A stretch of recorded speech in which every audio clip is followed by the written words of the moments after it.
자, 미등기, 양도자산 요거 이야기합니다.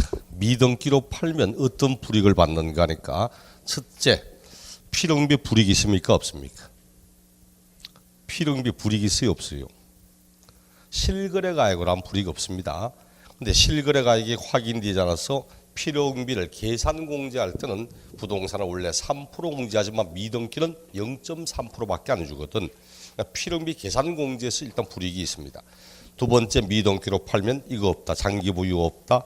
기본공제 없다. 미등기로 팔면 세율은 가장 높은 세율을 적용한다. 마지막으로 미등기로 팔면 비과세 대상이라도 비과세 받을 수 없고 감면돼서 감면 받을 수 없습니다. 이게 미등기 불이익입니다. 교재도 미등기로 팔면 다음과 같은 불이익을 받을 수 있다. 필요응비 계산공제, 원래 필요응비 받을 수는 있지만 필요응비 계산공제를 할 때는 불이익이 있다는 거고, 장기보유 폐제, 기본공제 폐제, 가장 높은 세율, 그리고 비과세, 감면도 받을 수 없다.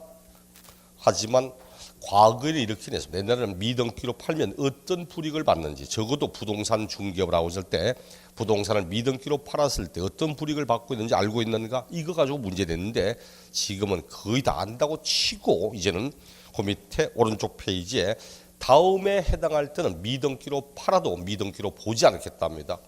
미등기로 보지 않겠다는 말은 등기되는 걸로 보아서 미등기 불이익을 적용하지 않겠다 이런 말입니다.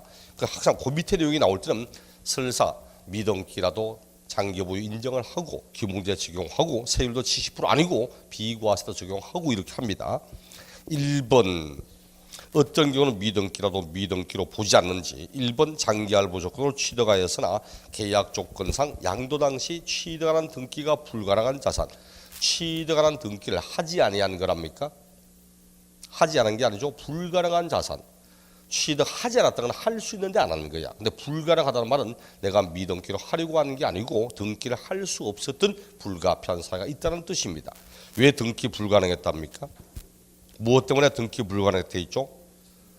아니, 계약 조건에 따라 등기 불가능. 계약 조건에 따라, 계약 조건에 의해서 등기 불가능했던 겁니다.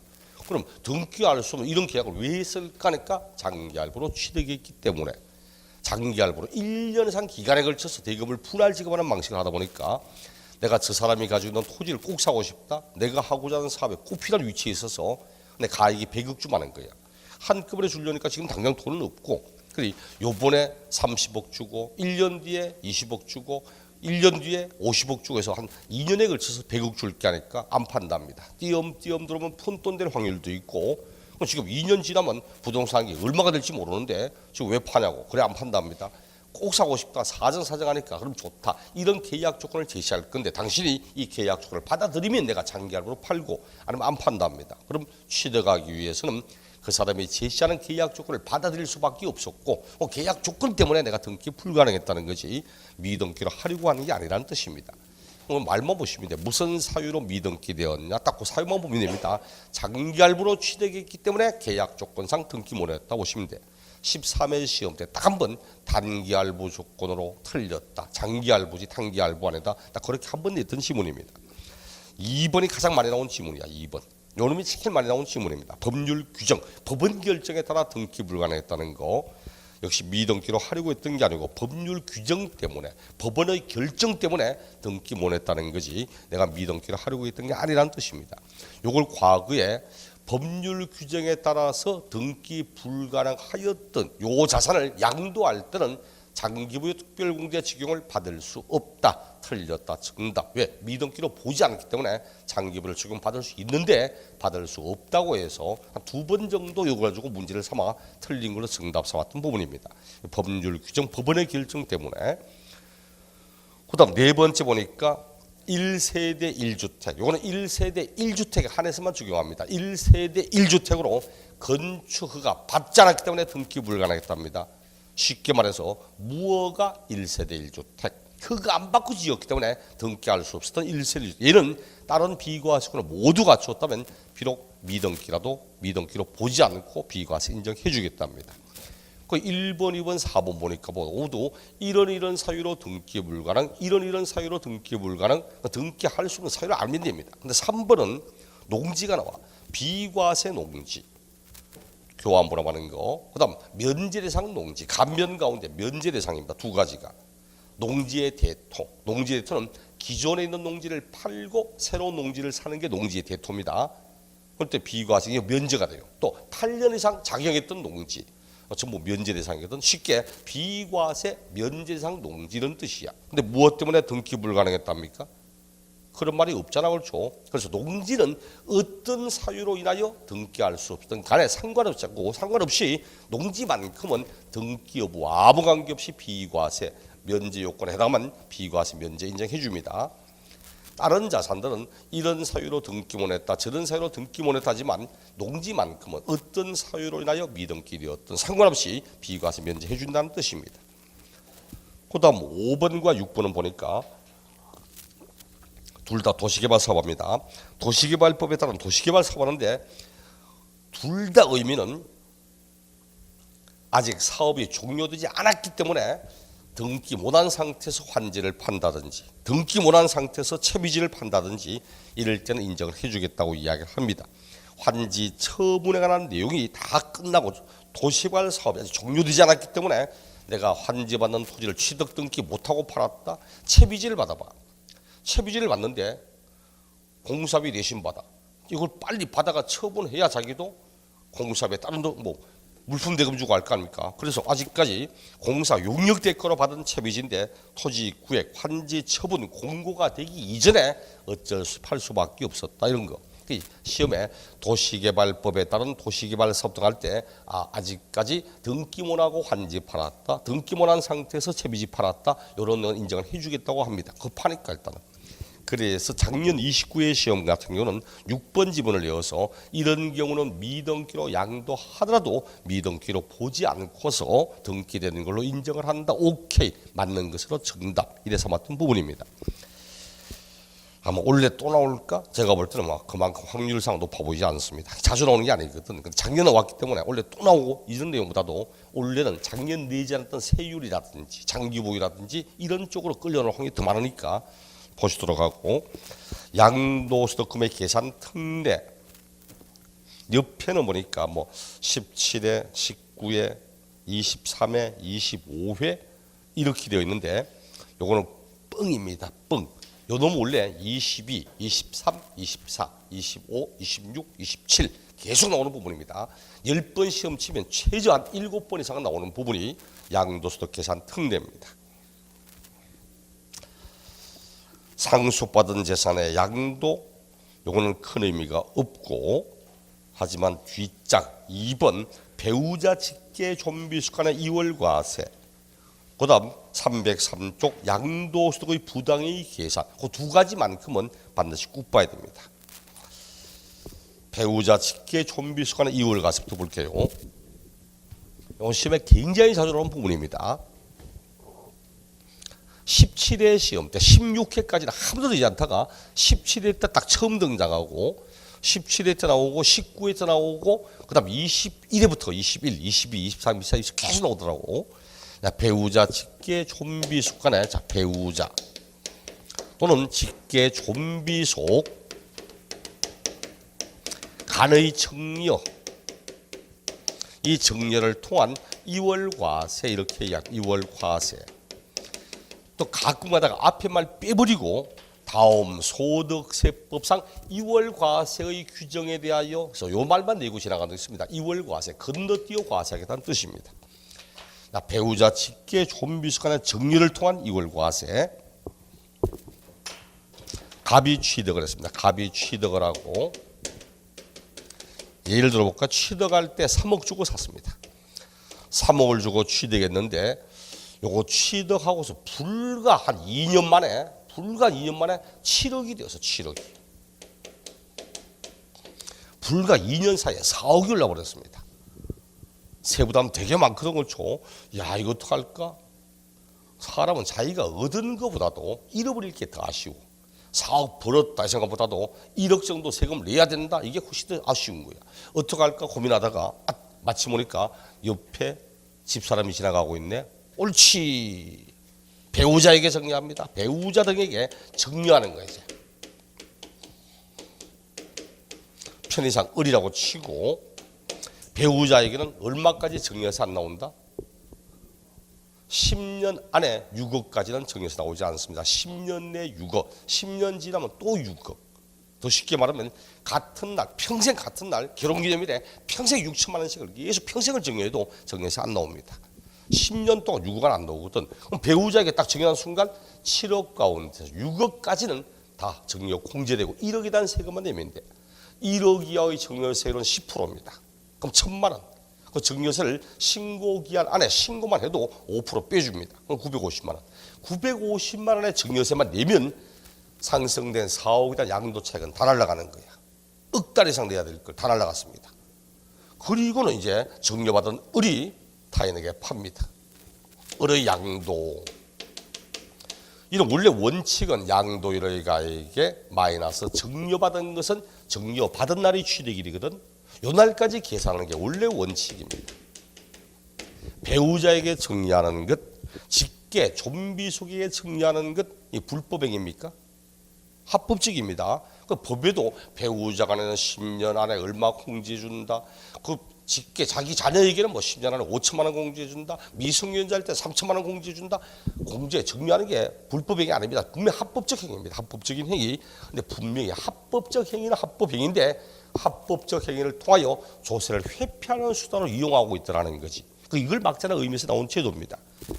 그렇다면은 첫째 전제는 배우자로부터 또는 직계 좀비로부터 증여받은 자산을 첫째 반드시 5년 안에 판다면 5년 안에 증여받은 자산을 5년 안에 만약 판다면 그때는 건너뛰어서 원래는 요 날부터 계산하는 게 원래는 원칙이지만 이때는 건너뛰어 당초 증여하였던 요 사람의 취득일 요 날부터 요 기간 사이에 세금을 계산하겠답니다. 몇 년 안에 팔 때? 5년 안에 팔 때 과거에 시험에 나와서 증여받은 자산을 6년 이후 양도한 경우 6년 이후 양도한 경우 당초 증여자의 취득일부터 틀렸다. 이래서 한 적도 있으니까 반드시 첫째 전제는 5년 안에 팔 때 그렇다냐면 5년 안에 팔 때. 그럼 세금 계산할 때는 반드시 당초 취득하였던 요 사람의 날짜부터 세금 계산합니다. 양도 차익을 계산해도 요와 요 사이의 차익을 계산할 거야. 양도가액은 요 금액. 10억이라 쳐볼까? 10억. 양도가액은 10억. 여기다가 마이너스 취득가액 얼마죠? 그렇죠. 취득가액은 당초 증여한 자의 취득가액 3억. 요 금액이 취득가액입니다. 취득가액. 이렇게 해야지. 26회 시험 때는 이 경우 취득가액은 7억 원이다. 있을 수 없는 이야기입니다. 이 7억 원이다 하는데 맞다. 이래 말하면 7억 같은 삶을 살 겁니다. 3억이 당초 증여한 자의 가액을 대답을 해야 돼. 또 장기보유 특별공제, 장기보유 공제도 반드시 당초 증여한 자의 취득일부터 보유기간 따져야 됩니다. 세율을 할 때도 언제나 당초 증여한 자의 보유기간, 전부 취득일이 언제다? 취득일은 당초 증여한 사람의 취득일 이날부터 계산을 해야 돼. 이렇게 해서 세액을 산출을 하는 겁니다. 그러니까 시험에 문제를 출제할 때는 5년 안에 판다면 첫째, 세액은 반드시 당초 증여한 자, 당초 증여자의 취득일 요 날부터 하여서 증여받았던 수증자의 양도일 요 기간 사이에 세금을 계산합니다. 그러니까 문제를 물을 때는 취득가액이 얼마입니까? 하면 당초 증여한 자의 취득가액, 취득일, 보유기간 따질 때 취득일부터 당초 증여한 자의 취득일 이렇게 사용을 해야 됩니다. 두 번째, 납세 의무자. 누가 세금 낼 거냐는 거죠. 누가 팔았습니까? 누가 세금 내야 돼요? 이거 중요합니다. 세금의 계산은 이날부터 하겠다는 거지. 원래 이건 합법적 행위이기 때문에 세금의 납부는 을이 양도하는 겁니다. 을의 양도야. 을이 양도이기 때문에 납세면은 증여받은 수증자입니다. 증여를 받은 수증자. 을에게 있는 거지 갑에게 있는 게 아닙니다. 세금의 계산은 전날부터 계산을 해도 세금의 납세부는 을에게 있습니다. 납세지가 어딘가 물어도 을의 주소지를 말하지 갑의 주소지 이래 가면 안 됩니다. 그럼 세 번째, 아니 세금 좀 줄여보려고 증여했다가 팔았는데 5년 이내라고 이날부터 세금 계산. 그럼 증여가 아무 의미 없잖아. 그렇죠? 쓸데없는 짓을 한 거야. 근데 이 양반 증여받았다고 증여세 냈잖아. 950만 원. 그거 낸 거 어떻게? 그것도 내고 이것도 세금 내라면 이거 완전 진짜 뻘짓하는 겁니다. 그래서 수정자가 납부한 증여세는 필요경비에 집어넣어서 빼줍니다. 취득 관련 세금이라고 보고. 그래서 세 번째, 수정자가 납부했던 증여세, 수정자가 납부한 증여세는 필요경비에 산입하여 공제해 줍니다. 필요경비에 산입하여서 공제해 줍니다. 빼줍니다. 마지막으로 네 번째, 이들 사이에 연대하여 세금을 납부할 의무가 있을까? 연대 납세 의무 있을까 없을까? 갑과 을 사이에 연대하여 세금을 납부할 의무 있을까 없을까? 없습니다. 왜? 앞에 말해서 합법적 행위라고. 분명히 조세 회피 수단을 이용하는 건 맞지만 이 행위 자체가 불법 행위는 아닙니다. 합법적 행위를 했는데 책임을 함께 묻고 하지는 않습니다. 만약 불법 행위라면 서로가 불법적 행위를 도와주고 있기 때문에 공동의 책임을 함께 묻지만 합법적 행위를 했다고 해서 책임을 함께 묻고 이렇게 하지는 않습니다. 시험은 이건 물어. 시험은 취득가액을 뭘로 할까? 취득일이 언제일까? 당초 증여한 자부터다. 세금 누가 낼까? 이거 틀리게 낼 때 당초 증여한 자의 취득일부터 세액을 산출하므로 납세부는 당초 증여한 자에게 있다. 이렇게 하면 안 돼. 세금은 전날부터 계산해도 납세부는 증여받은 수정자에게 있습니다. 또 연대납세 있냐 없냐 종종 묻고, 그럼 증여하고 싶은데 세금 좀 줄이려고 증여하고 싶고 팔기는 5년에 팔아야 되는데 어떡할까? 굉장히 또 고민하다가 까짓까 막 컵만 먹지 이혼한 뒤에 그게 팔아버리는 거야. 이혼한 뒤에 팔면 배우자로부터 증여받은 게 아니잖아. 배우자였던 자로부터 받은 것이. 이런 식으로 하니까 과거에도 인정해 줬습니다. 이렇게 하니까 그다음 위장이혼이라고. 위장이혼이 이혼한 다음에 그리고 팔아버리고 다음에 재결합 하는 이런 식의 내용이 생기는 거야. 그래서 우리 법은 지금 양도하는 날 현재 혼인관계가 소멸되었다 해도 배우자에 포함시켜 요 규정대로 적용합니다. 그러니까 쓸데없이 다지 말라는 이야기야. 잔머리 굴지 말라고. 우리 법에서 양도하는 날 현재 혼인관계가 소멸되었다고 해도 배우자에 포함시켜서 똑같이 규정을 적용합니다. 예외는 있어. 증여했는데 요쯤 와서 5년 안에 수용돼서. 수용은 어떡합니까? 5년 안에 팔려고 한 게 아니잖아. 자기들이 강제로 공용주의는 수했잖아. 이건 인정해 줍니다. 당연한 얘기잖아요. 그 다음에 남편 명의로 된 주택인데 부인에게 증여했다가 부인이 요즘 팔았는데 이게 1세대 1주택 비과세를 다 갖춘 거야. 그럼 남편 명의로 가지고 있다가 팔아도 비과세고 부인 명의로 팔아도 비과세거든. 어차피 같은 1세대거든. 그 1세대 주택 비과세 주택이라면 상관하지 않고 비과세를 해줍니다. 하지만 지금은 기본 틀만 보세요. 증여받은 자산을 5년 안에 팔면 요 날부터 계산을 하더라. 그래서 이런 내용들 차이가 있더라. 이런 내용 보시고 그 303쪽 특징이 쭉 나오잖아. 납세의무자 증여받은 사람에게 있다. 연대납세의무 지지 않는다. 취득가액은 당초 증여한 자의 취득가액이다.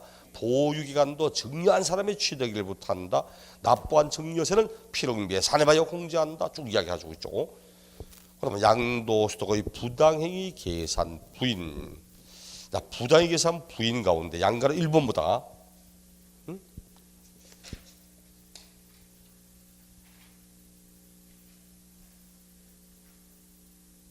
네.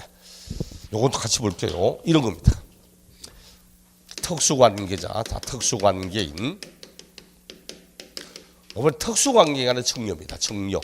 배우자 직계 좀비속을 제외한 배우자 또는 직계 좀비속 제외한 이제 특수관계인 간의 정려, 이를 통한 정려를 통한 우회양도, 이거는 우회양도입니다. 우회양도, 우회하여 양도한다고. 그림은 똑같습니다. 그림은 똑같아. 갑이 취득을 했다. 갑이 취득하고서 취득한 자산을 을에게 증여했다. 을에게 증여. 배우자나 직계 좀비숙이 아닌 특수관계인입니다. 특수관계인. 이들에게 증여했다. 증여받은 자산을 타인에게 양도하고 있다. 을의 양도. 이것도 원래 원칙은 이날부터 이날 사이 이래 계산하는 게 원칙이지만 만약 요 기간이 5년 이내라면, 요 기간이 만약 5년 이내라면, 그렇다면 요 날부터 세금을 계산하겠다. 요 날부터 세금을 계산하겠답니다. 그림 똑같아요. 그림 똑같습니다. 하지만 내용은 진짜 많이 틀립니다. 1번은 동일해.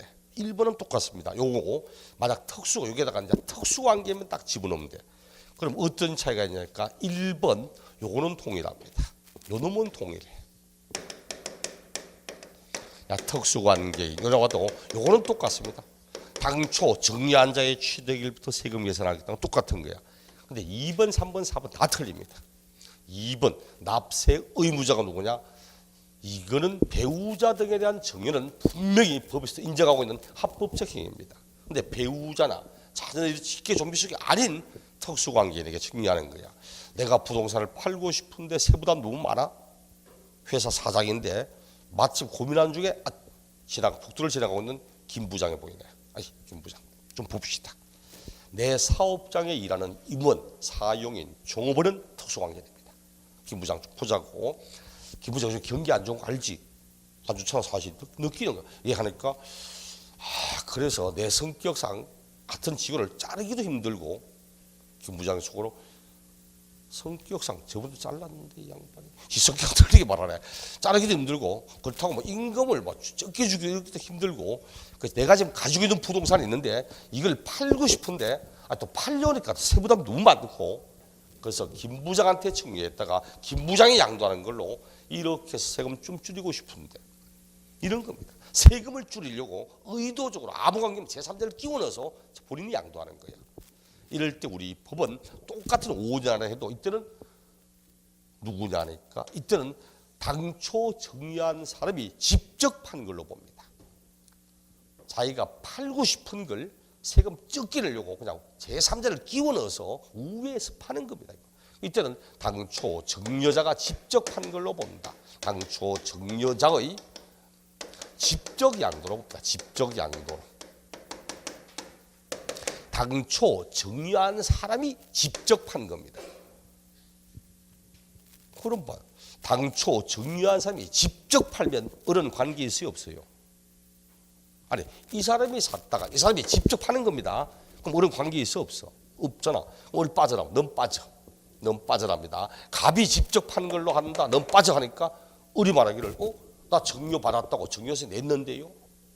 나 정여세 냈는데 좀 아무 관계없는 사람인데 정여세 냈다잖아. 그럼 네가 낸 정여세는 네한테 돌려줍니다.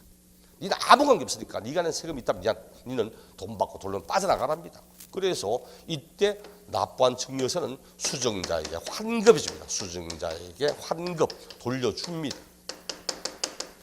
연대납세 의무 있습니다. 왜? 이거는 불법행위야. 이게 부당행위입니다. 특수한 관계 있는 사람들 사이에서 조세를 적게 내려고 부당한 방법을 쓴 거야. 이 불법행위이기 때문에 갑이 저지르는 불법행위를 을이 도와주고 있잖아. 뭐라고 하지 이런 관계를? 갑이 범죄를 저지르는데 을이 도와주고 있다. 무슨 관계라고 하죠? 그렇죠. 공범이라고 해야 됩니다. 공범. 이래 말하지 내연애 관계 이런 거 아니잖아. 공범입니다. 공범이잖아. 공범 처벌 같이 받아야지. 공동 정범인지 아니면 둘 다 공범인지 한 놈은 주범이고 한 놈은 종범인지 이 차이지. 결국은 이게 범죄 행위를 도와주고 있기 때문에 연대납세 있다고 이야기합니다. 그러니까 여러분이 요 둘 중에 한 개만 하셔도 돼. 문제는 항상 같이 비교해서 내거나거는 둘 중에 한 개만 정확해도 이거 딱 보시면 특수관계는 기회가 나올 겁니다. 특수관계는 할때가 언제나 5년 안에 팔면 당초 정리한 사람부터 한다. 이 양반은 자기가 직접 팔 건데 세금 줄이려고 의도적으로 제3자를 끼웠다. 그래서 전혀 관계없이 자기가 직접 판 걸로 한다. 직접 판 거니까 중간에 있는 사람이 낸 세금은 돌려주고, 그리고 불법행위니까 연대 책임도 있다. 나머지는 반대 개념 말하면 되거든. 여기가 당초 정리한 자가 팔았다면 여기는 정려 받은 사람이 팔았다. 연대납세 있다면 여기는 없다. 이런 말 하면 돼. 마지막으로 딱 한 가지 볼게요. 이때 정려세 냅니다. 이때 정려세를 내고, 정려받았다고 또 을이 팔았다고 양도세 내고, 정려세와 양도소득세 두 개 세금을 합쳐보니까 이 사람이 이때부터 팔았다는 세금보다 더 많은 세금을 내고 있어. 이날부터 세금 계산하면 세금이 1억 나오는데 두 번 거친 세금이 1억 2천이야. 세금 줄이려고 한 짓입니까? 아니잖아. 이때는 둘 다 이 규정 적용하지 않습니다. 그때는 요 날부터 계산합니다. 이런 식으로 더 많은 세금을 내고 있다면 요 규정을 적용할 필요가 없다. 이런 뜻으로 말하는 겁니다. 교재는 요거 이야기를 하고 있고 뒷장 넘기니까 뭐서 특징, 납세의무자, 또 연대 납세의무 등등 쭉 나오고 있죠. 그리고는 305쪽 305쪽 이번에는 또 특수관계인 사이에 저가 고가 양도 양수 나옵니다. 이것도 특수관계인 간의 관계입니다. 교재 보니까 뭐 납세자나 세무상은 지방국세청장은 양도소득 있는 그자 행위 또는 계산이 그 거주자와 특수관계인 사이의 거래에 따라서 이래 시작합니다. 특수관계인 간에 현저하게 높게 저가 고가의 양도 양수를 하는 겁니다. 세금을 부당하게 줄이려고 현저하게 낮게 부동산을 거래하는 거야. 뭐 어느 정도 차이가 나게 거래하는가 시험은 용어가 좀 냅니다. 어느 정도 차이가 날 때 이를 부당행위라고 하는지, 부당한 행위를 통한 계산이기 때문에 계산이므로 이는 부인 인정하지 않겠답니다. 부인. 이게 부당행위 계산이잖아. 앞에 필요응비에 포함하는가 할 때 부당행위 계산에 따른 시가초과액 이런 말이죠. 어느 정도 시가. 이때 시가는 통상 거래되는 가액을 의미합니다. 불특정 다수인, 모르는 사람끼리 자유롭게 거래했다고 보았을 때 통상 성립된다고 인정되는 가액을 의미합니다. 횟집 시가를 의미하는 뜻입니다. 횟집 시가. 지금 이제 철되니까 도다리 시가 나오지 그렇죠. 얼마라고 안 적잖아. 도다리 시가. 이제 끝물 같지만 대방어 시가 나오더라고. 대방어 시가. 그러니까 시가는 뭐야? 얼마가 될지 모르잖아. 그 통상 거래되는 금액을 의미하는 뜻입니다. 화요일 날 울산 저 하단 쪽에서 강의하면서 여기 횟집 시가를 의미하고 막 하다 보니까 수업 딱 끝나니까 저한테 아무도 몇 명이서 오늘 회목을 하려고 거기 차 타고 5분 10분만 가니까 명지 나오더라고. 바닷가 나오더라고. 회목을 하려고 하는데 지금 회를 이야기하셔가지고 같이 가시는 묻더라고. 같이 갔습니다. 그래 가서 횟집 와서 또 시가 봤습니다. 도다리 먹었습니다. 정말 시가 이게 시가와 그들 사이에 지급받은 지급받은 그 대가 요와의 차이가 얼마나는가 하니까 차이가 시가에 플러스 마이너스 5% 시가에 5% 이상 차이가 나면 이거 부당행위입니다. 요거 문장 냅니까? 이거 문장 안 내. 금액 내지. 시가는 얼마인데 얼마에 거래했다 부당행위인지 아닌지 이거 묻습니다. 그럼 형과 동생 사이에서 1억짜리 토지를 동생한테 9천만 원에 팔았습니다. 9천만 원에 양도한 거야. 부당행위가 아니다. 부당행위가 아니다. 맞잖아. 1억에 9천만 원, 1천만 원 10%잖아. 10% 차이잖아 벌써. 10% 차이가 나오고 있어. 그럼 이게 시가의 5% 차이라면 부당행위입니다. 이게 부당행위 맞다는 거지. 이걸 틀리면 산수가 안 되는 겁니다. 1억 원에 10%인데 9천만 원인데 이거 문제 내면서 과거에도 형과 동생 사이에 시가 1억 토지를 9천만 원에 양도한 이유는 부당행위에 해당하지 않는다. 틀렸다. 정답. 부당행위 맞습니다. 근데 5% 차이 나니까 그럼 1억짜리 토지를 동생한테 9,400에 팔았다. 6% 차이잖아. 이것도 부당행위야. 아니 형 동생 사이에 이 정도 한 600만 원 빼가지고 팔아주는 거 이런 나쁜 놈이 불법 행위를 이래 말하마 5%가 큽니까 적습니까? 5%가 커요 적어요? 적습니까? 그럼 재벌가 동생끼리 재벌가 형과 동생이 재벌 형이 1천억짜리를 1,000억짜리를 동생에게 팔아봐. 현두그룹에 있던 정조영 씨가 그의 동생이었던 정시행 씨에게 1,000억짜리를 960억에 팔았어. 4%밖에 차이 나네. 4% 차이입니다. 이거는 정상적인 거래. 이래 말하면 없는 놈은 400만 원만 차이 나도 600만 원만 차이 나도 부당행위도 안 하고 있는 사람끼리는 40억 차이 나도 정상거래다. 이거 너무 차별이잖아.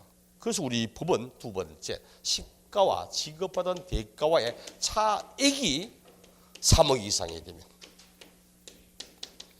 둘 중에 하나라도 해당이 되면 이를 부당행위 이렇게 합니다. 시가의 5% 이상 차이 나거나 차액이 3억 이상이 되거나 둘 중에 하나로 해당되면 부당행위 이렇게 이야기를 합니다. 대부분 금액 가지고 내니까 반드시 꼭 기억하실 것. 그 밑에 요건 시가와 거래가액의 차익이 3억 이상이거나 시가의 5% 이상 상당하는 금액 이상의 경우 한정한다 이렇게 이야기를 하죠. 꼭 보셔야 되고 그 다음에 이제 306쪽 필요한 건 그거밖에 없으니까 그 밑에 뒤에 줄줄이 따라오는 건 신경 안 써도 괜찮습니다. 납세 절차 이제 부가와 징수합시다. 납세지는 지방 국세는 딱 하나밖에 없잖아. 앞에 제가 거주자 비거주자 하면서 있어. 국세는 납세지가 원칙은 그 사람의 주소지입니다. 그 사람의 주소지. 그 사람이 거주자이다. 대한민국에 주소거소 있다. 그 사람 주소지 내면 돼요. 주소지 없으면 거소지 내면 되고. 단 딱 하나 주의할 게 혹시 양도자가 비거주자 주소가 외국에 있는 사람이다. 그럴 때 그 사람 주소지 절대 따라가지 말 것. 양도자가 비거주자라고 하는데 그 사람 외국 주소지라고 하면 안 됩니다. 대한민국 공무원이든 외국 공무원이든 지 일 안 했는데 시키면 되게 싫어합니다. 대한민국에 줘야 세금을 LA 세무서 내면 LA 세무서 공무원이 세금 받고 그걸 받아가 대한민국에 넘겨주고 이 짓 안 합니다. 반드시 주의할 것. 28회 시험 때 정답이 양도자가 비거주자인 경우 납세지는 그 비거주자의 외국 주소지 세무서 있을 수 없는 이야기입니다. 그것만 주의하시면 돼요. 원칙은 거주자일 때는 그 사람의 주소지로 하고 오른쪽 페이지 비거주자 할 때 절대 사람 들어가면 안 됩니다. 주소는 외국에 있는데 대한민국에 사업장은 있더라. 그럼 사업장 소지지. 사업장이 없다. 근데 원천 소득이 있다. 원천 소득 발생지. 그도 없다. 그럼 양도 재산 소지지. 이래 가는 거지. 그 사람의 주소지 절대 비거주자인 경우 옆에다가 그 사람 주소지 적어놓고 가시개표를 딱 해서 가입표 딱 꽂고 절대 그 사람 주소지 따라가지 않도록 해야 됩니다. 예정신고납부.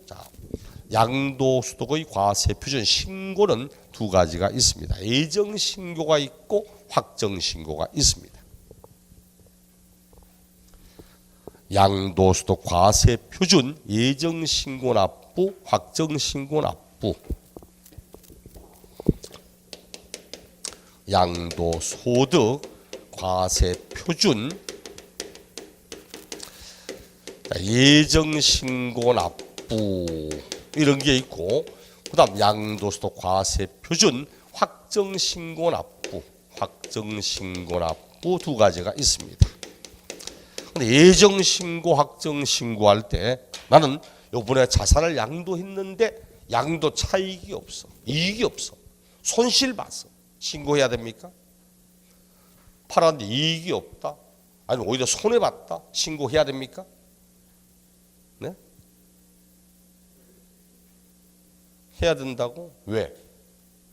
양도소득은 자산을 양도하여 발생된 소득에 대하여 내는 세금인데 소득이 없는데 손해봤는데 우리 분 하라고 이야기합니다. 그래도 해야 된다고. 왜 하라고 하죠? 왜 해야 됩니까? 자산 팔아가지고 손해봤다고 반환해서 그런 건 없습니다. 그 왜 해야 되냐니까 부산에 사는 말이 다 경상도 사는 것 같아. 왜 해야 됩니까? 하라 하이 뭐 하락하야지 뭐. 하락하야 하는 게 아닙니다.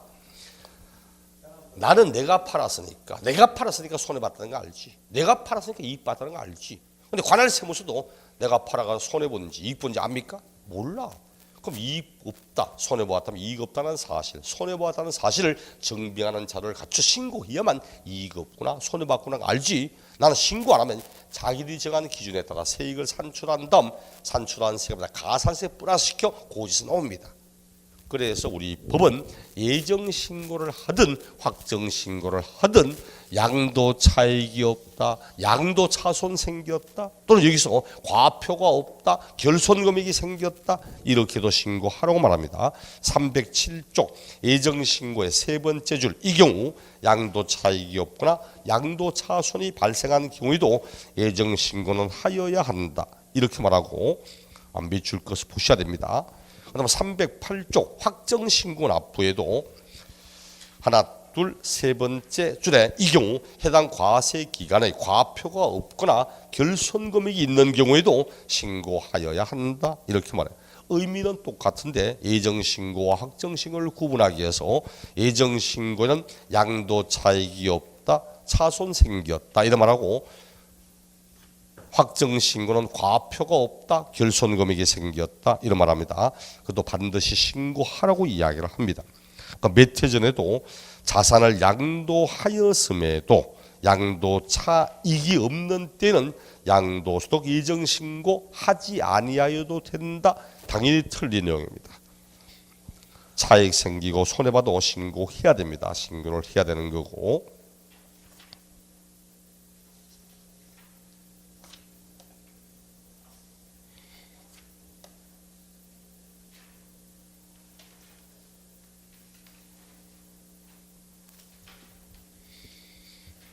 음, 343쪽 48번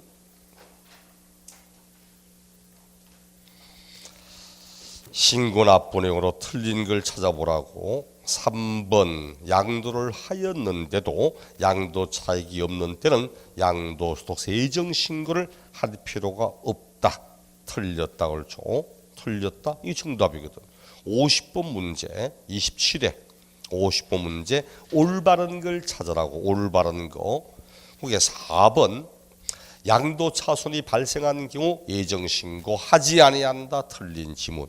5번 예정신고하지 않은 거주자가 과세기간에 과표가 없는 경우 확정신고하지 아니한다, 또 틀린 지문. 양도 차익이 없거나 양도 차손이 생겨도 예정신고해야 되고, 과표가 없거나 결손금액이 발생해도 확정신고하여야 합니다. 틀린 지문이잖아. 51번 작년 29회 문제 2번 양도 차익이 없거나 양도 차손이 발생한 경우에는 양도소득 과세표준 예정신고 의무가 없다, 또 틀린 지문. 생각보다 종종 나오지. 생각보다 양도 차익이 없다, 손해보았다 해도 해야 된다는 사실 종종 묻습니다.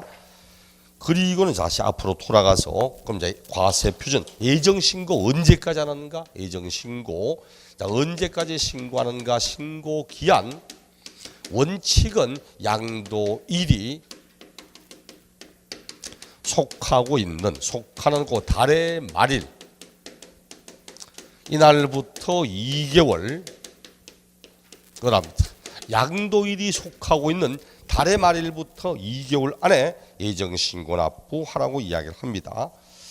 교재를 보아도 307쪽에 양가로 1번 토지 건물 부동산 권리 기타 자산 일반적인 양도일이 속하는 달의 말일부터 2개월, 요것만 생각하시면 됩니다. 양도일이 속하는, 예를 들어 3월 2일 날 양도하였다.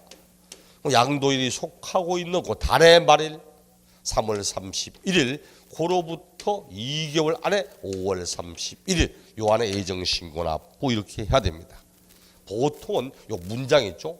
요 문장 내용보다도 날짜 내는 게 월등히 많아. 몇 년도 몇 일 며칠 양도했다면 몇 년도 몇 일 며칠까지 예정신고하여야 하고 이렇게 날짜를 냅니다. 날짜를 딱 한 번 양도일부터 2월 틀리지. 양도부터 2월이 아니고 양도일이 속하는 달의 말일부터 2월 이렇게 사용합니다.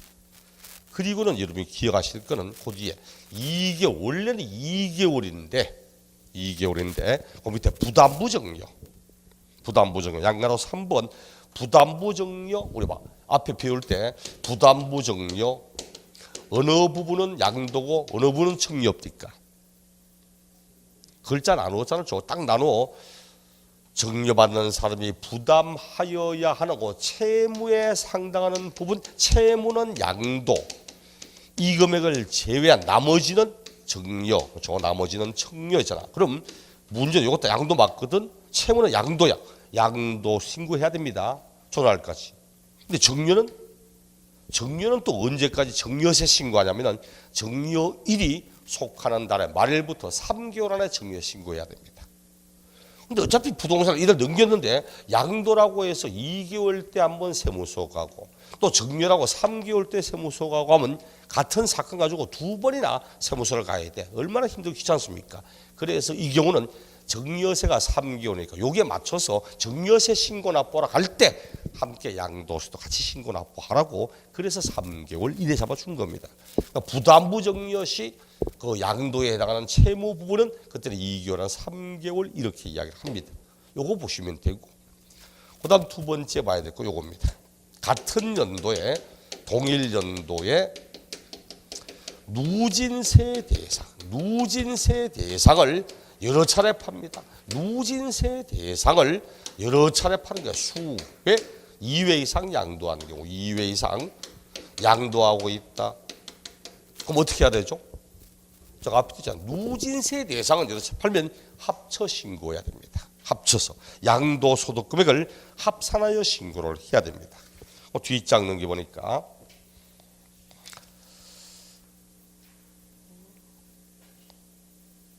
예정신고 산출세액의 양가로 2번 해당 과세기간에 누진세 대상 자산에 대한 예정신고를 2회 이상 하는 경우로서 이미 신고한 양도소득 금액과 합산하여 신고하는 경우는 다음의 산식에 따라 하라. 그 말은 쉽게 말하면 2회 이상 하면 양도소득 금액을 합산해서 신고해야 됩니다. 양도소득 금액을 합산하여 신고할 것.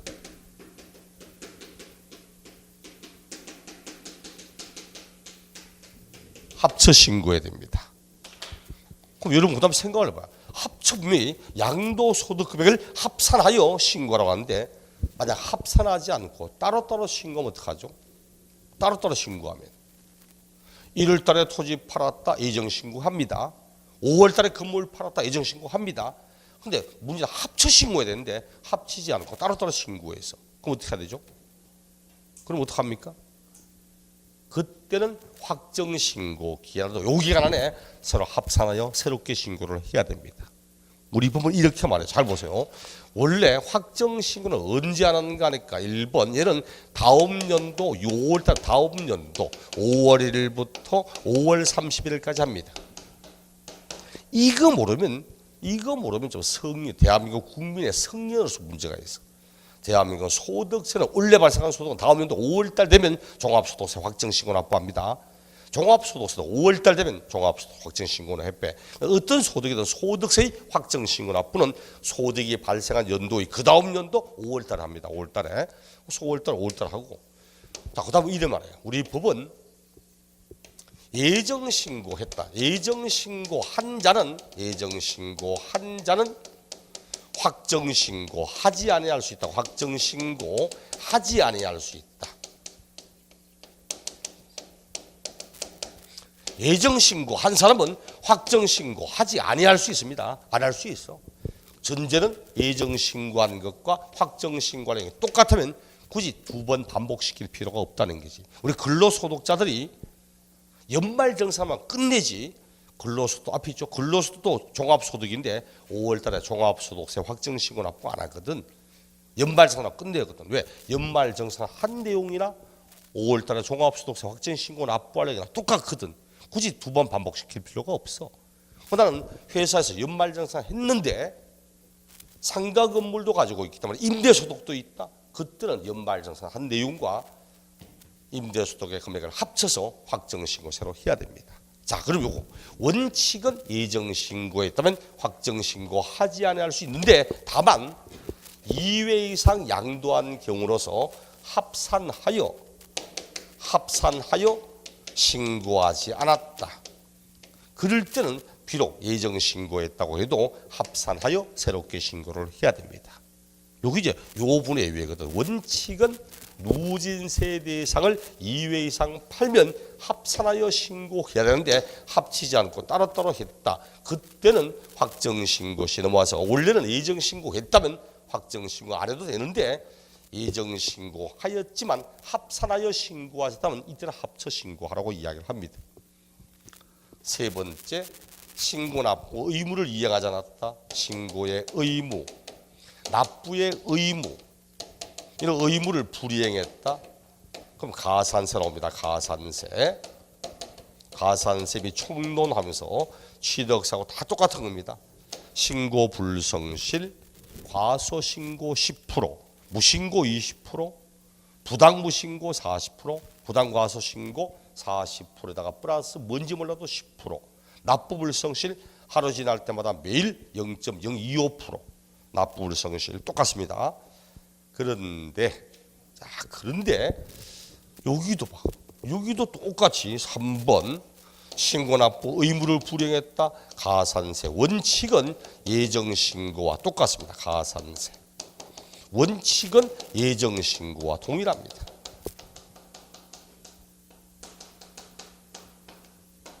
자, 원칙은 예정신고와 똑같습니다. 가산세가.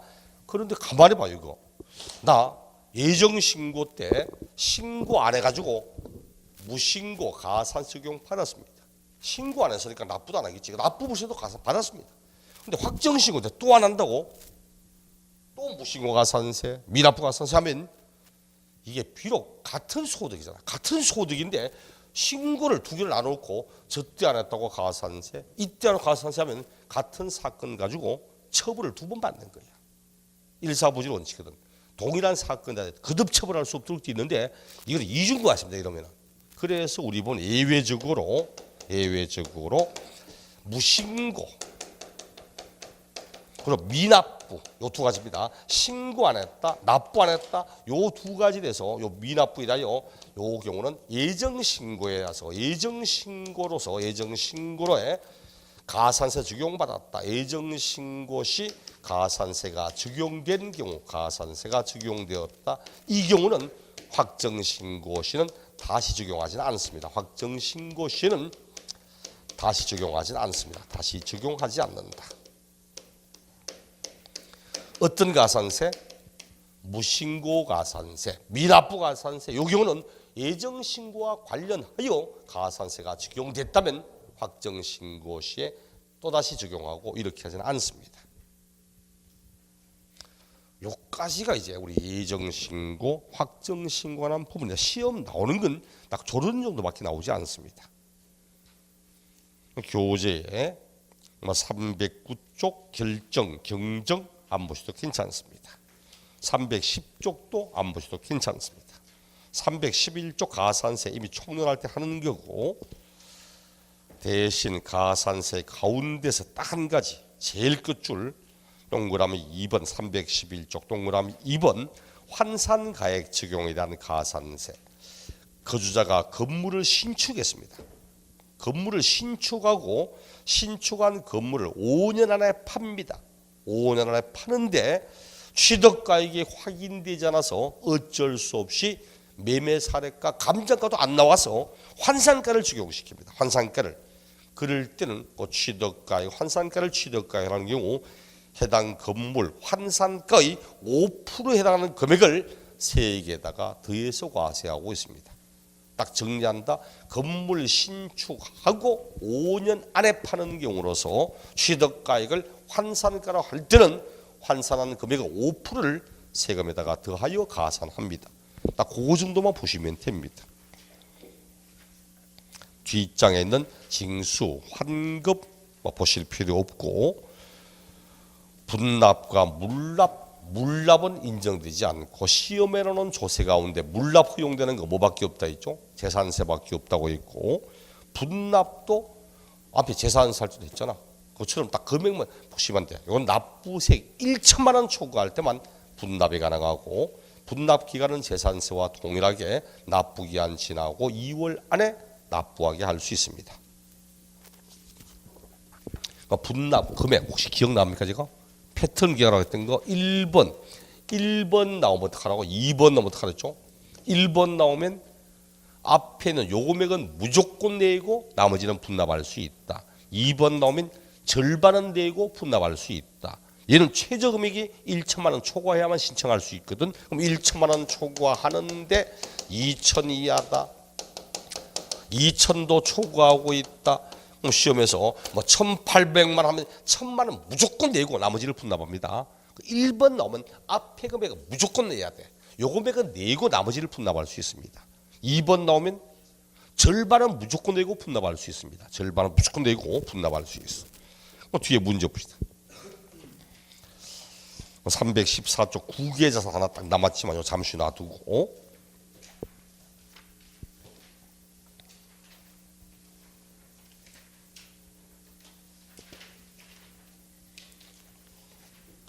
문제를 쭉 넘어가 보니까 332쪽에 332쪽 풀어보자는 게 아니고 한번 확인해 보려고 27번 26회 문제 나오면서 장기보유 문제 26회 문제입니다. 그 밑에 28번 20회 문제 장기보유 문제입니다. 29번 24회 문제 장기보유 문제입니다. 이렇게 장기보유에 관련된 문제 꽤 냅니다. 그럼 30번 문제, 23회 문제 1번도 장기보유 특별공제 이야기입니다. 1세대 2주택을 3년 이상 보유한 자가 등기된 주택을 양도한 경우 장기보유 특별공제를 적용받을 수 있다. 맞죠? 조정지역 안에 시작하면 받을 수 없어. 왜? 조정지역 안에 2주택 이상은 못 받거든. 근데 조정지역이 안에 이런 말 없이 1세대 2주택이라 하든 3주택이라 하든 장기보유 받을 수 있습니다. 등기도 됐다고 하지, 3년 이상 보유도 됐다고 하지, 그럼 미등기 아니지. 조정지역 아니면 공제받을 수 있습니다. 그런 식으로 쭉 이야기를 하다가 그 다음 넘어가면서 세율 문제가 나오다가, 자, 그 다음 338쪽 40번 문제입니다. 40번 25회 문제, 요게 이겁니다. 이제 배우자 직계 좀비수 간의 청려, 특수관계의 청려, 이 경우 쭉 이렇고, 이때 설명으로 올바른 절차, 납세의무자가 누구가 있을까, 장기보유가 적용될까, 어디까지 장기보유할까, 장기보유하려면 취득일부터 양도까지 3년 이상 보유돼야 되거든. 그럼 취득일을 어디부터 잡을지 거기에 따라서 달라질 거고, 취득가액이 얼마일까, 그 다음 납부한 증여세 어떻게 할까, 연대납세의무 있을까 없을까. 41번 문제도 그 문제 20일에, 42번 문제도 그 문제, 43번 문제도 그 문제, 44번 문제도 그 문제, 전부 계속적으로 배우자 직계 좀비속에 관련된 내용, 특수관계자 사이에 이걸 가지고 문제를 출제한 겁니다. 딱 잡아놓고 이 을이 배우자일 때는 이렇게 한다, 을이 특수관계일 때는 이렇게 한다 등등등 비교하면서 낸 문제였습니다.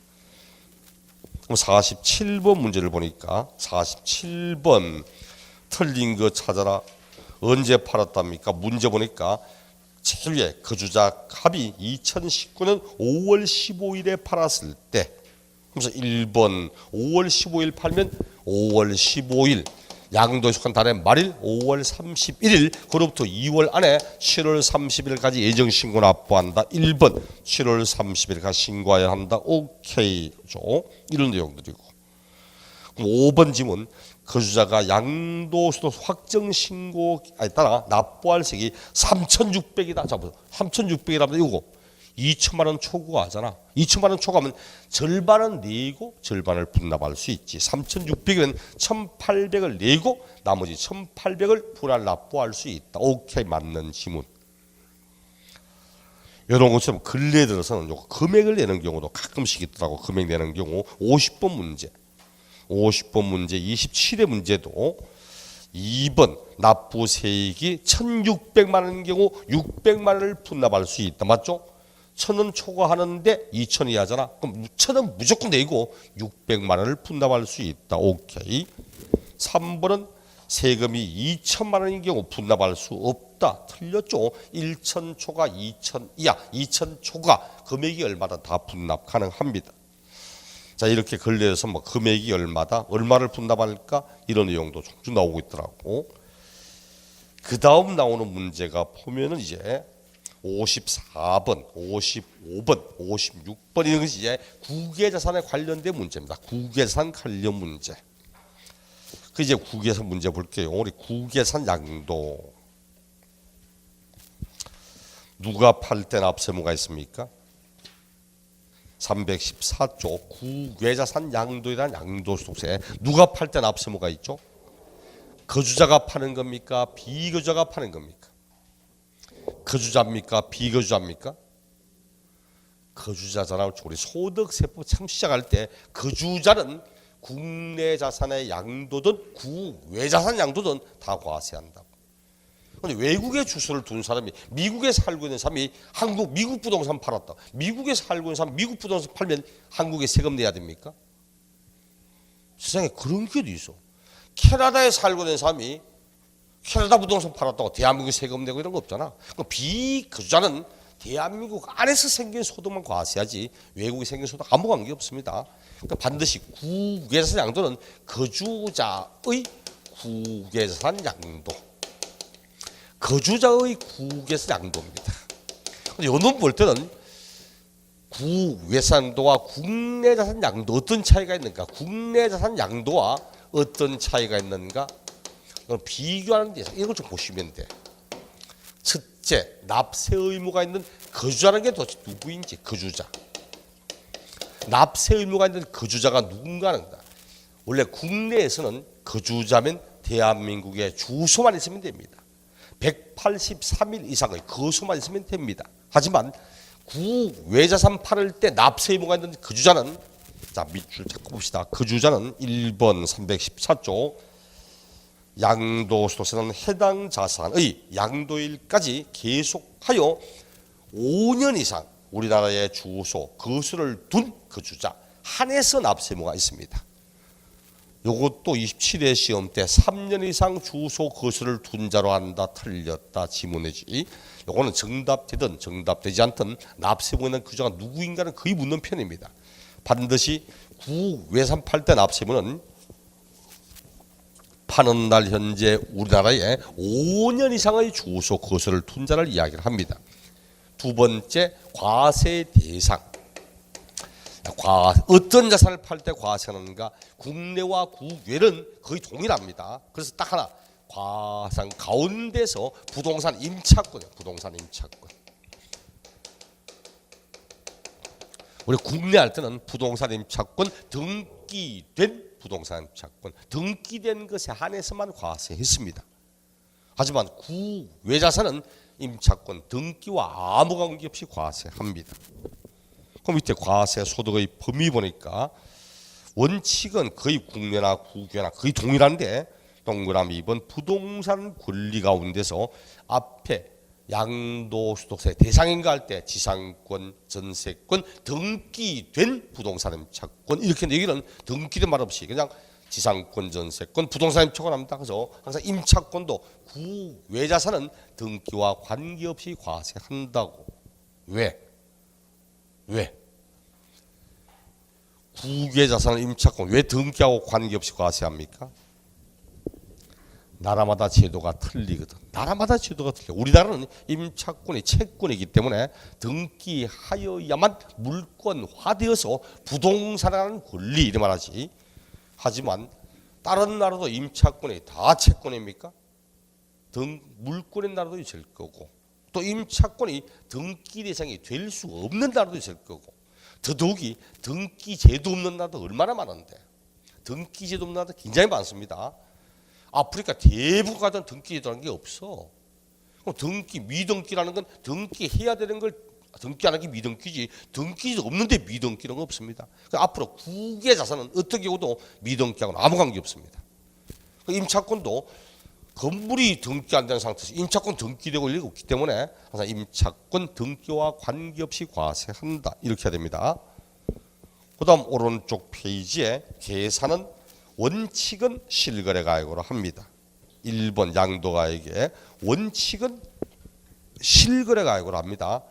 하지만 예외적으로 실거래가가 없다면 그때는 그 나라가 가진 현황을 반영한 시가로 합니다. 세 번째, 세금 계산할 때 가액을 무엇으로 할까? 가액은 원칙은 실거래로 한다. 원칙은 실지가액으로 계산을 하고, 하지만 예외적으로 나오죠.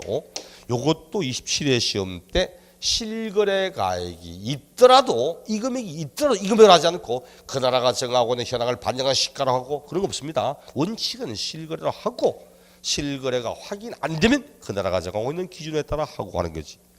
그럼 또다시 실파입니다. 실거래로 한다면 실제로 거래한 가격을 한다. 지금 어디에서 거래하고 있습니까? 외국에서. 그럼 미국에서 팔아봐. 대한민국의 주소 거소를 둔 자가 미국에 있는 부동산을 팔았다. 그럼 실거래니까 실제로 거래한 거 달러로 팔았네.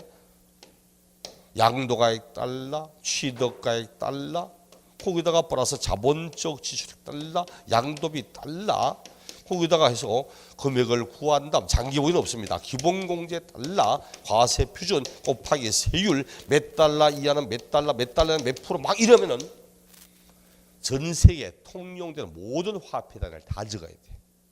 세율에다가 매댕 이하는 몇 프로, 매댕에서 몇 프로가 매동, 또 베트남 팔았다 몇 동까지는 얼마, 루브라로 팔고 프랑으로 팔고 파운드로 팔고 홍콩 달러로 팔고 세율에다가 법에다가 전 세계 통용된 모든 화폐를 다 적어놔야 되는 거야. 얼마나 불편합니까? 그래서 반드시 실거래를 한다고 외화가 아니고 그걸 기준 환율, 재정 환율에 따라 원화로 환산해서 계산을 해야 됩니다. 원화로 환산해서 양도일 또는 필요비 지출한 날마다의 기준 환율이나 재정 환율 이런 등으로서 반드시 원화로 환산해서 합니다. 원화로 환산하여 계산합니다. 이렇게 차익을 구하면 장기 보유는 없습니다. 국외 자산은 장기 보유 인정하지 않습니다. 공제, 배제 없습니다. 기본 공제는 인정하는데 기본 공제는 적용되는데 장기 보유는 인정하지 않습니다. 이것도 며칠 전에 장기 보유는 3년 이상 보유한 것만 공제가 되며 이런 거 없습니다. 국외 자산은 장기 보유는 없다. 기본 공제는 인정을 하지만 그리고는 세율 보실 때도 필요한 것만 보면 되니까 세율할 때 토지, 건물, 부동산 권리와 기타 자산 쉽게 부동산 관련된 자산만 보면 됩니다. 언제나 누진세입니다. 언제나 6에서 42% 누진세만 씁니다. 언제나 누진세만 쓴답니다. 언제나. 그 말은 무엇이 없다는 이야기죠? 미등기 세율 없습니다. 보유기간 아무 관계 없습니다. 앞으로 국외자산에 부동산에 대한 내용 나올 때는 누진세, 미등기 세율 이런 거 없어. 미등기 세율 없습니다. 거기에다가 보유기간 아무 관계 없습니다. 보유기간 아무 관계 없습니다. 언제나 누진세만 씁니다. 그리고는 딱 마지막 뒷장 넘겨보니까 외국 납부 세금 나와. 외국 납부 세금. 외국에도 세금 내야 됩니까? 외국에도 세금 내야 돼요? 네? 냅니다. 생각해봐요. 우리나라가 앞에 총리는 소득세 갈 때 거주자는 대한민국의 주소 거소를 둔 자는 국내에서 생긴 소득은 물론이고 국외에서 생긴 소득까지 다 과세한다고 했고 비거주자 외국에 주소를 두고 있는 사람이라 해도 대한민국 안에서 생긴 소득은 과세한다고 이야기를 했고 그럼 우리나라에 주소 거소 있는 사람은 외국의 부동산 팔아도 과세한다. 대한민국에 주소 없어도 우리나라 안에 있는 거 팔면 과세한다. 자, 그럼 미국 부동산 팔아봐. 미국에 있는 부동산을 거주자인 갑이 팔았습니다. 거주자인 갑이 양도하였다. 양도하면 대한민국은 거주자의 국외소득이라고 과세. 그럼 미국은? 우리나라도 봐. 대한민국에 주소가 없어도 대한민국 안에서 생긴 소득 과세하잖아. 미국도 마찬가지야. 자기 나라 주소가 없어도 자기 나라 안에 생긴 소득 과세합니다. 대한민국 사람이 미국 놀러 갔다가 복권 샀어. 나라가 덩치가 틀리다 보니까 복권 가격 덩치 틀리더라고. 슈퍼볼 같은 거 얼마쯤 합니까? 당첨 금액이? 슈퍼볼 그걸 몰라요? 미국에 이제 우리나라 로또 복처럼 슈퍼볼도 있습니다. 그건 2월 되거든. 이번 당첨은 2월 됩니다. 우리는 2회까지인가 옛날에 2월 계속 하다가 우리 끌어붙이면 2회까지 이용하는데 그럼 한도 없이 2월 안 되면 2월 계속 합니다. 저번에 2월 계속돼가지고 나중에 최종 당첨금이 2조 8천원이 됐다. 2조 8천원. 아, 인구가 많다 보니까 하면서도 기본적으로 몇천만 단에서 몇천씩 와요. 우리 차는 뭐 20억, 뭐 21억이 아니고 거기는 기본적으로 몇천억씩 나오더라고. 그러니까 몇 번 2월 돼 보니까 저번에 2조 8천억이 나오더라고. 2조 8천억이면 내가 볼 때 몇백 대를 먹고 살지 싶어. 아껴 쓰면. 근데 거기도 2조 몇천억 돼가지고 그거 다 날리고 몇 년 뒤에 거지대가 돌아다니는 사람이 있답니다. 그게 딱 두 가지야. 2조 몇천억을 세금 떼고 일시불 한번 받든지 아니면 이번에 안 받거냐. 매년 죽을 때까지 연금 받든지. 그러니까 연금 받는 사람은 현명한 사람이 사실은. 아니면 그 돈을 받아가지고 연금 보험 같은데 일정만 딱 아예 맡겨놓으리고 나머지를 내면 그냥 쓰고 싶으면 쓰든지. 근데 그걸 받아가지고 그냥 허전 쓰다가 결국은 저번에 때 뭐 1조 9천억인가 받은 사람이 그거 받아가면 허전 쓰다가 결국은 4년 뒤에 총 맞아 죽었더라고. 돈 흥청망청 쓰니까 저게 돈이 있잖아. 온갖 다 하고 술 천국 돌아다니고 하니까 돈 넣어줘도 강도가 총 맞아 죽고. 그래도 대한민국이 총리제가 없기 때문에 편한 겁니다. 그러니까 돈만 있으면 세상에 제일 살기 좋은 데가 대한민국이지. 총리나 뭐가 나고 어쨌든 이렇게 외국에 세금 냅니다. 외국에 세금을 내. 그럼 같은 소득인데 우리나라는 거주자의 국외 소득이라고 과세. 미국에서는 비거주자의 자기 나라 소득이라고 과세. 이중과세잖아. 그래서 우리 법은 외국인 납부한 세금은 이를 필요 경비에 집어넣어서 공제하든지 아니면 세액을 산출한 다음 산출한 세금에다가 마이너스 외국 납부 세액 공제 빼주든지 둘 중에 하나 선택하여 공제받을 수 있습니다. 교재 나오죠. 외국 납부 세액 그 부분은 선택하여 할 수 있다고 이야기를 합니다. 어떻게 산출 세액에서 공제하든지 아니면 필요 경비에 집어넣어 공제하든지 이렇게 선택하여 공제받을 수 있습니다. 이 정도까지. 문제 나오면 국외자산은 첫째 납세 의무가 있는 거주자가 누구인가, 두 번째 임차권 등기되어야 하는 건지, 세 번째 세액 산출의 차익 구할 때 실거래 가액으로 하는 게 원래 원칙하되 반드시 원화로 환산해서 하고 실거래가 없다면 그 나라가 정한 기준 장기 보유 없고 기공제 있고 세율을 어떻게 하는가 이런 거 가지고 문제를 출제합니다. 최근 나왔던 문제 한번 346쪽 25회 문제 구외자산 관한 설명으로서 올바른 것 1번 양도 차익 계산 시 필요 경비에 외화 환산이죠. 필요 경비는 반드시 외화로 환산한다고. 요양사는 지출 현재 외국안 거래법 등에 따른 기준 환율 또는 재정 환율에 의한다. 오케이. 요거 양도하는 날 지출하는 현재마다 이 기준 환율이나 재정 환율 등에 따라서 원화로 환산하여 계산을 합니다. 1번이 정답이야. 2번 납세 의무자에놓고는 3년간 구 주소를 둔 자는 아니죠. 5년 이상 주소나 거소를 둔 자지. 3번 미등기 70% 아니죠. 저게 미등기 세금 없습니다. 국외자산은 언제나 누진세만 씁니다. 언제나 등기 여부 보유권 아무 관계없이 누진세만 씁니다. 4번 장기 보유는 3년 이상 경우에 적용한다 아니지. 국외자산은 장기 보유 없습니다. 기본공제는 적용하는데 장기 보유는 없어.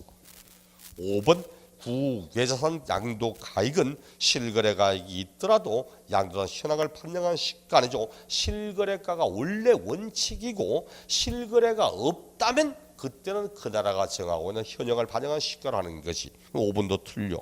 정답 1번 이런 거죠. 56번 국내 주택 한 채와 국외 주택 한 채를 소유하고 있는 거주자 갑이 2019년 중에서 해당 소유 부동산을 모두 양도하는 경우 틀린 걸 찾아보라고.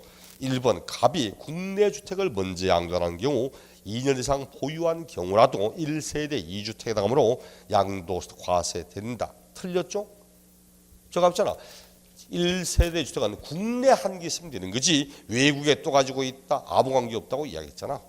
그럼 국내 한 개 외국 한 개도 국내 1주택이면 되지 외국의 주택을 가지고 있는 아무 관계 없다 했습니다. 1번 틀렸다 칩니다. 2번 갑이 국외 주택의 양도일까지 계속 5년 이상 대한민국에 주소를 둔 거주한 경우 국외 주택 양도에 대하여 납세모가 있다 맞죠? 국외 자산을 팔아도 대한민국에 5년 이상의 주소 거소가 있다면 국외자산 양도도 과세한다고. 4번 국외주택 양도에 대하여 납부하였거나 납부할 국외주택 양도소득세 외국 부동산 팔았는데 납부해야 될 외국에 대한 세금은 해당 기간에 국외주택 양도소득금의 계산상 필요경비에 산입할 수 있다 맞죠? 외국에 납부한 세금은 필요경비에 산입하여 공제하든지 산출한 세계에서 공제하든지 선택할 수 있거든. 5번 국외주택 양도에 대하여 월 250만 원의 기본공제를 적용받을 수 있다 맞죠? 국외에서는 장기보유는 적용 못 받아도 기본공제는 적용받을 수 있거든. 이렇게 섞어서 문제를 내기도 하고 등등등 합니다. 근데 아마 핵심은 국외자산 양도 나오면 핵심은 딱 6가지. 거주자, 임차권, 그리고 실거래를 한다 등등등. 요 장기보유 있다 없다, 세율 어떻게 한다, 그리고 외국 납부 세금 어떻게 처리한다 이런 겁니다. 그리고 국외 자산도 분납은 되고 물납은 당연히 인정되지 않는 거고 이런 겁니다. 뭐 이런 내용까지 해서 전체 내용 쭉 살펴봤고 3, 4월 가면 이제 앞에 빠뜨렸던 등록면허세, 종합부동산세 여러분들 같이 보면서 내용 새로 정리하도록 하겠습니다. 수고하셨습니다.